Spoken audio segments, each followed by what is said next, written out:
Hello বন্ধুরা, good afternoon. তো এই দেখো অনেক দিন পরে ভিডিও করছি। তো আমার বড়মশাই কী দিয়ে ভাত খাচ্ছে সেটাই দেখাচ্ছি।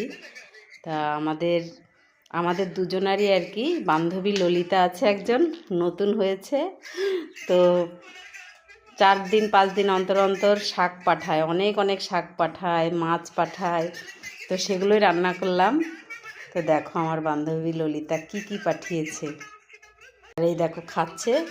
আগে ভিডিওটা করলাম না, শেষের মুহূর্তে আর কি, মানে শাক দিয়ে শেষ খাওয়াটা। তো শাকটা কেমন হয়েছে বলো? খুব ভালো। বান্ধবী ললিতা মন থেকে পাঠিয়েছে না? মন থেকে পাঠালে জিনিস ভালোই হয়, রান্না যেমনই করো না কেন ভালো হয়। আর এই দেখো সে ললিতার বাড়ি থেকেই হচ্ছে জ্যান্ত মাছ পাঠিয়েছিল। তা অনেক সাজ খাওয়া হয়েছে, 8-10 দিন খাওয়া হয়েছে, 4-5টা করে করে। তা আজকে শেষ। জ্যান্ত মাছ, এটা হচ্ছে ল্যাঠা মাছ, মাগুর মাছ, কই মাছ সব পাঠিয়েছিল। সব খেতে খেতে এখন এইটুকুই আছে, আজকে শেষ করে দিলাম।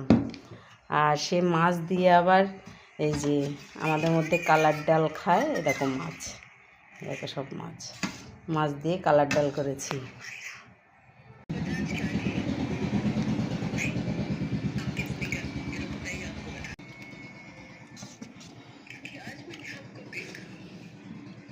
আমার বড়মশাইয়ের প্রিয় ডাল, তো অল্প করেই করলাম, অল্প কি অনেকটাই, তাও আমরা দুজন খাবো, ছেলে মেয়ে খেতে চায় না। তো আর শাকটাও চলো দেখাই তোমাদেরকে। এত শাক পাঠিয়েছে যে 3 রকমের শাক পাঠিয়েছে, আজকেও কালকেও। তা আজকে রান্না করলাম। তো এটা হচ্ছে কলমির শাক, এটাই রান্না করেছি অর্ধেকটা, আর অর্ধেকটাই যে ধুয়ে গুছিয়ে রেখে দিয়েছি, কালকে রান্না করব।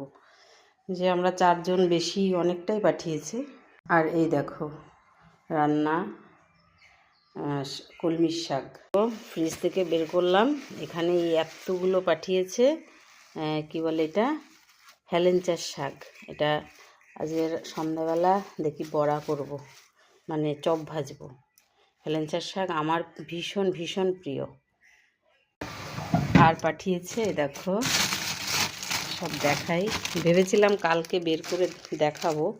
এটা হচ্ছে কী শাক যেন বলে, ঢেঁকির শাক। তো এই শাকটা কবে করব জানি না, দেখা যাক। তো এই হলো 3 রকমের শাক, কলমির শাক, হেলেঞ্চার শাক, আর হচ্ছে তোমার ঢেঁকির শাক। আর এই জ্যান্ত কই মাছ, ল্যাটা মাছ, মাগুর মাছ দিয়ে পাঠিয়েছিল অনেকগুলো, প্রায় 4-5 কিলো হবে।